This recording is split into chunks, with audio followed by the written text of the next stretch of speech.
Constitution took the concept of single citizenship from?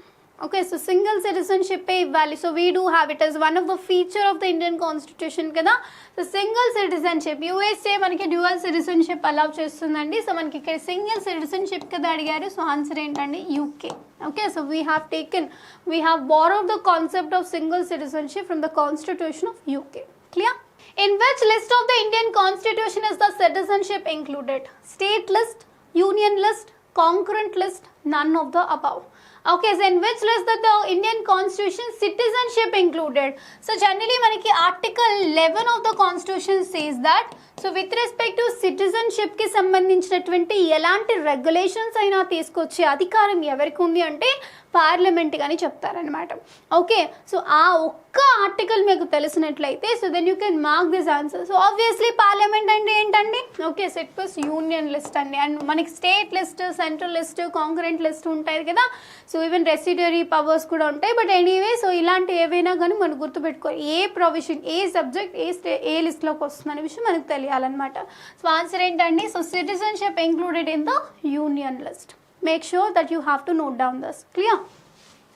The constitution defines citizenship as any person born in India, any person who spends more than 5 years in India, any person who is born in India or his or her parents are born in India. Constitution does not define citizenship.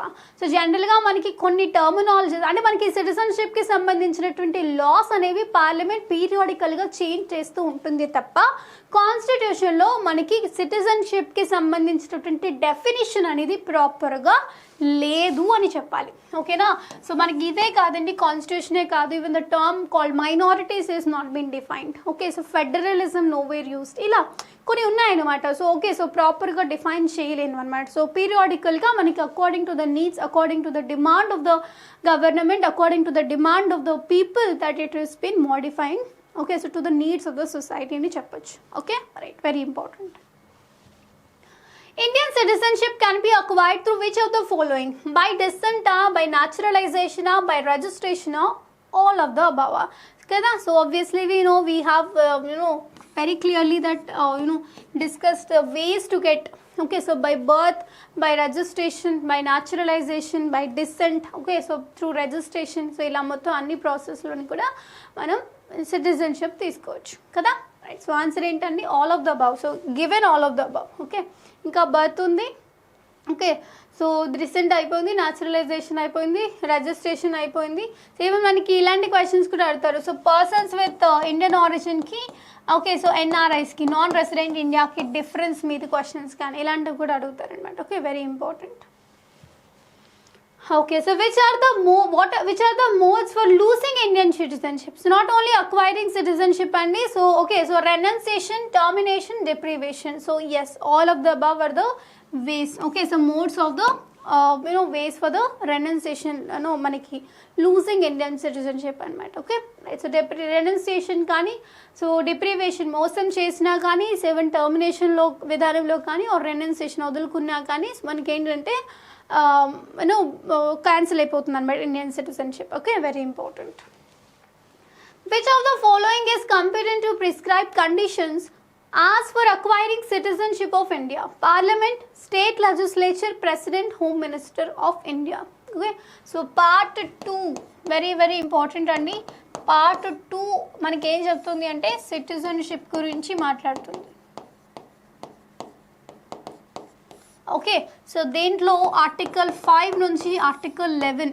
Okay, it's very very very important. Okay, so citizen article 5 కానీ article 6 కానీ, so what are the rights in which the citizens that who are coming from India, who are going to Pakistan, like initially who have stayed in India and who went to Pakistan, so వాళ్ళకి కానీ, and persons who voluntarily acquiring the citizenship of a foreign state not to be the citizen of India. Okay, so article 9 says that.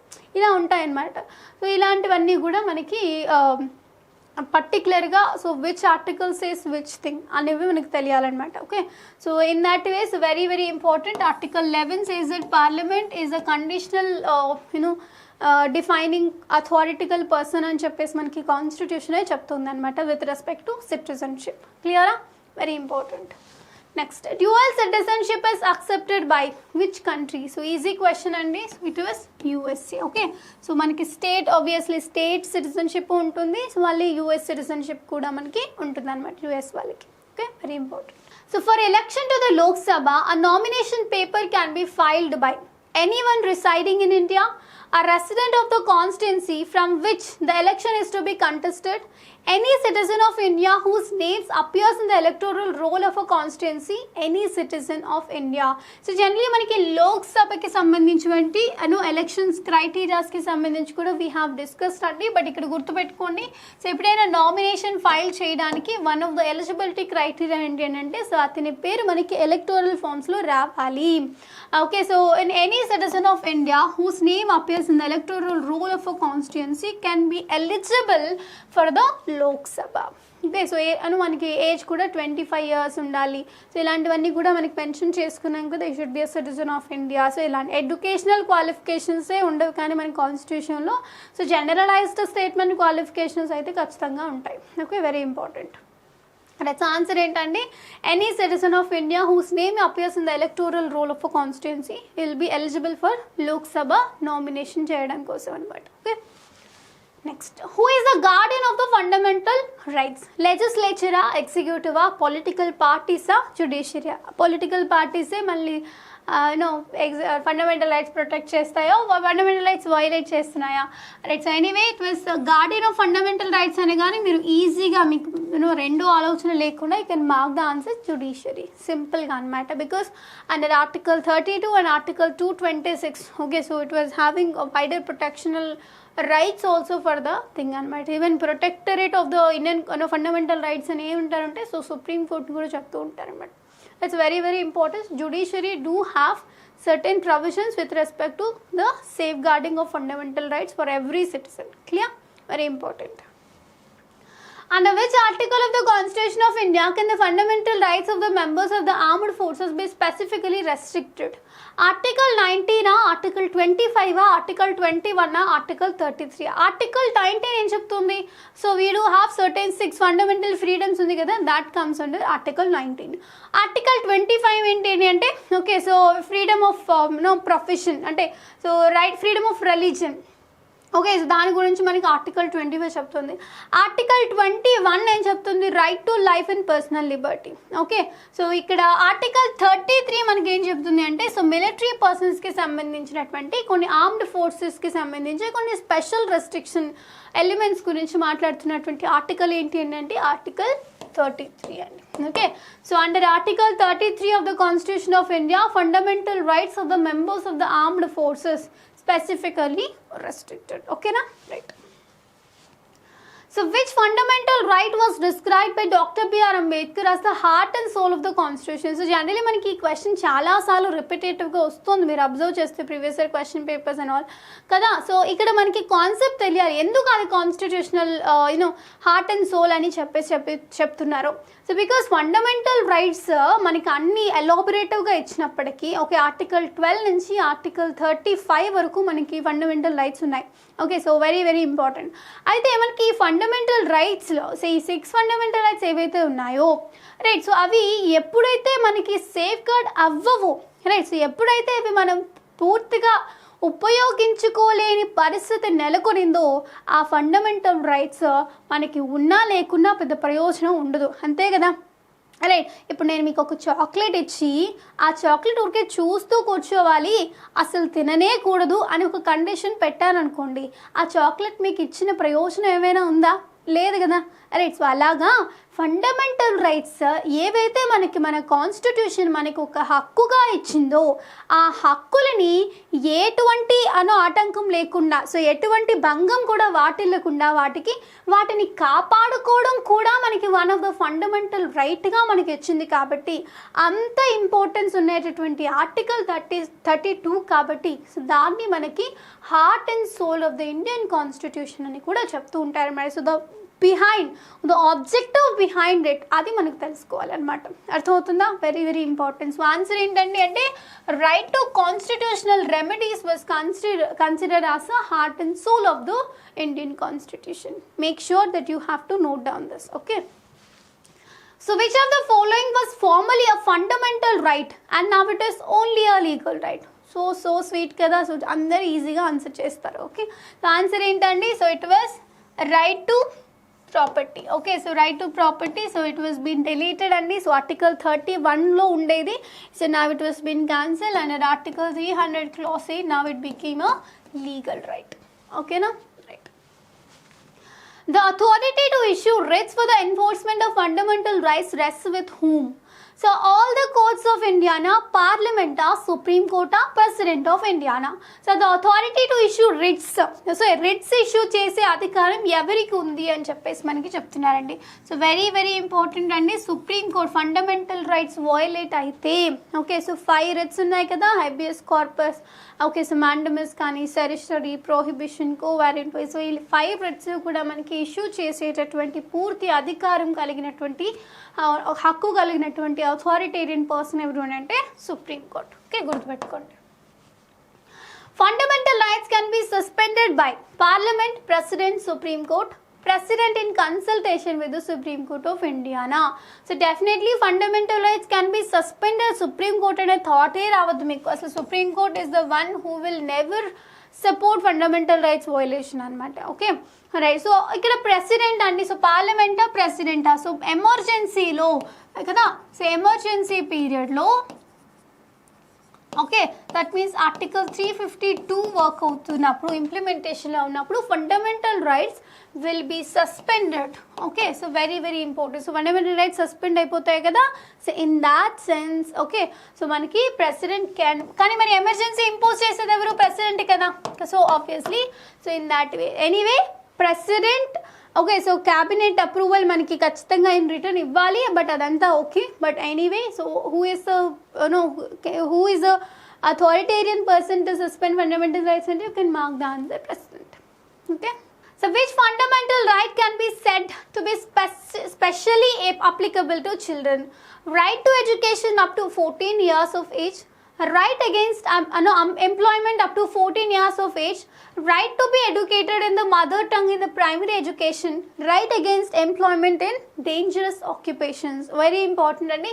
So generally maniki okavela poorthi avagahana lekapothe we tend to mark answer this is because it was very clearly mentioned that 14 years of age antaru and right to education under article 21 clause 8 was been given.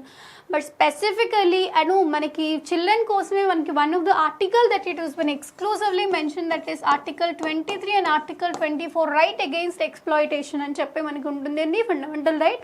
So very important. So right against employment in dangerous occupations exclusively for the children అని చెప్పేసి మనకి mention చేస్తూ ఉన్నారు. So this is the correct answer for this question. Clear? Right. The fundamental rights of the Indian Constitution was formed as a part of the original Constitution, were added by the first amendment, so were removed by the 42nd amendment, were enumerated in part 4. Part 4 అయితే DPSP కదా, it was nowhere related to fundamental rights. మనకి fundamental rights అనేవి మనకి original constitution లోనే mention చేశారు. Okay, so it was not been added through any constitutional amendment అనమాట. Okay, so first amendment కాదు, 42nd amendment కాదు, పార్ట్ 4 కాదు అనమాట. So okay, so formed as a part of the original constitution. క్లియరా? Very very important. So on whom does the constitution confer responsibility for enforcement of fundamental rights? Okay, so enforcement of fundamental rights ఎవరి పైన ఉంది అంటే all courts, president, parliament, supreme court and high courts. So enforcement of fundamental rights అనేవి general గా every court to have that kind of authority. సో ఎప్పుడైనా కానీ but exclusive గా అండర్ ఆర్టికల్ 32 అండ్ ఆర్టికల్ 226 ప్రకారం. So here we can approach high courts and supreme courts directly అనమాట if in case violation of fundamental rights. So డైరెక్ట్గా supreme కోర్ట్కి కూడా వెళ్ళొచ్చు, but supreme court will ask us. Okay, so ఎందుకు మీరు హైకోర్టుకి వదిలొచ్చారు? If we have given a very good answer then అంటే కొంచెం సాటిస్ఫై ఆన్సర్ ఇచ్చాము అంటే so definitely so fundamental rights violation case అయితే definitely supreme court will accept it. Okay, very important.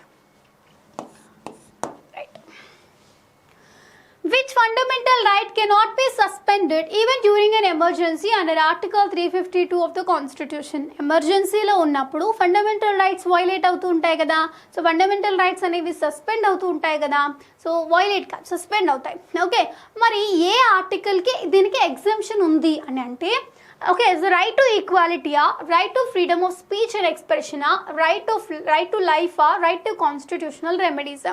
So right to equality కాదండి, emergency పీరియడ్లో it was completely the domination which was going on by the central government. So ఇక్కడ equality కాదనమాట. So right to freedom of speech and ఎక్స్ప్రెషన్కి అసలు తావే లేదు. So గవర్నమెంట్కి వ్యతిరేకంగా ఎటువంటి విమర్శలు ఈవెన్ పత్రికలకి కానీ, మనుషులకి కానీ, సంస్థలకి కానీ ఎవరికి కూడా మనకి సో ఇష్ట అంటే జనరలీ అంటే ప్రెసిడెంట్ రూల్లో కానీ ఎమర్జెన్సీ రూల్ ఎమర్జెన్సీ పీరియడ్ నడుస్తున్నప్పుడైతే so definitely so it will be coming to the minimum extent possible అనమాట.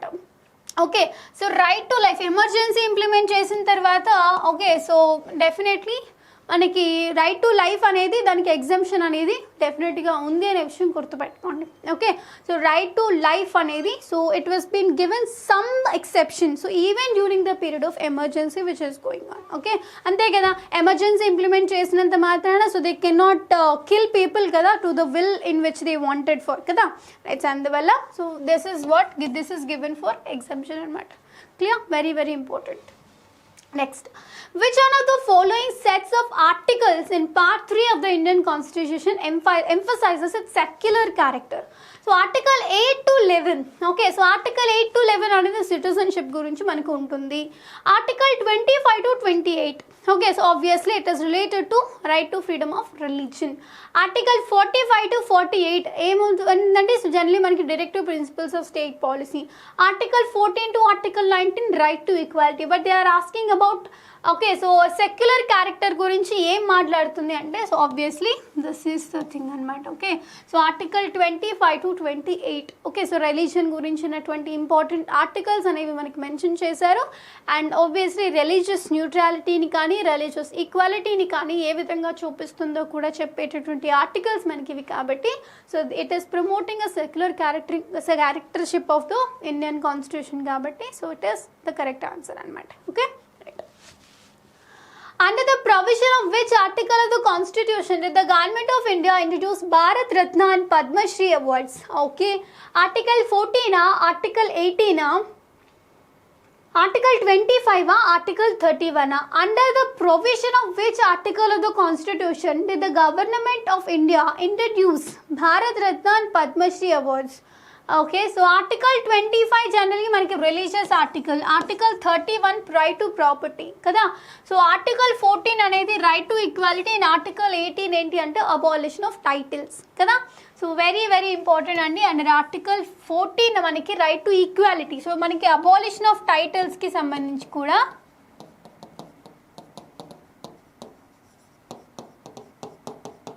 రైట్. ఈ అబాలిషన్ ఆఫ్ టైటిల్స్లో ఏవైతే మనకి అంటే సివిల్ కేసెస్ అంటే ఇప్పుడు మనకి లైక్ హైరార్కల్గా సంబంధించి కానీ ఆర్ఎల్స్ మనకి కింగ్షిప్కి సంబంధించినటువంటి టైటిల్స్ ఉంటాయి కదా, సో వాటిని రిమూవ్ చేసింది తప్ప సో ఈ సివిలియన్ అవార్డ్స్ కాదండి. సో ఓకే, సో భారత్ రత్నకి పద్మశ్రీ లాంటి వాటికి ఉంటాయి, బట్ ఏవైనా ఇవి కూడా సర్నేమ్స్గా మనకి యూజ్ చేయడానికి అంత పర్మిషన్ ఇవ్వలేదు. ఇట్ వాస్ బీన్ ఒక kind of honourable activity, honourable event లాగా మాత్రమే గుర్తుపెట్టుకోవాలి తప్పితే మనకి యూజ్ చేయడానికి లేదనమాట. ఓకే, సో ఈవెన్ మీరు చూసినట్లయితే కేసు కూడా ఫైల్ అయింది. సో బ్రహ్మానందం గారి మీద ఒకటి, నెక్స్ట్ మనకి మోహన్ బాబు గారి మీద వాళ్ళ ఇంటి పేరు మీద అంటే ఇంటికి బోర్డు ఉంటుంది కదా, సో వాళ్ళకి చెక్కుకున్నారనమాట. సో పద్మశ్రీ అలా అంటే వాళ్ళకి వచ్చినటువంటి టైటిల్స్ ఏవైతే ఉన్నాయో అవి మెన్షన్ చేసుకున్నాను అనమాట. మన అండర్ ఆర్టికల్ 18 మనకి మెన్షన్ చేయకూడదు కదా, సో అందుకోసం అని చెప్పి ఈవెన్ బిల్ ఫైల్ చేశారు. అండ్ మొత్తం మీద అది సుప్రీం కోర్ట్ హ్యావ్ రిజెక్టెడ్ అనమాట, అంటే వాళ్ళని యూజ్ చేసుకోవద్దనే చెప్పింది అనమాట. Okay, so finally the bill got been accepted. Okay, very very important. Okay, so answer ఏంటండి? So article 18 is the correct answer. ఓకేనా, right. So very important. So equality కాదు కదా, ఈక్వాలిటీ టైటిల్స్ కాదు కదా, అందరికీ టైటిల్స్ ఏమి ఇవ్వట్లేదు కదా, సో ఆర్టికల్ 14 కాదు. So under which article of the constitution can an individual move the supreme court directly in case of violation of fundamental rights? Okay, చెప్పాను కదా heart and soul of the constitution అని, that is article 32 అండి. Article 13 ఏం చెప్తుందండి, laws inconsistent with fundamental rights will be void అని చెప్తుంది. Article 14 right to equality. Okay, so article 34 కాదు, so article 32 was considered as heart and soul of the constitution.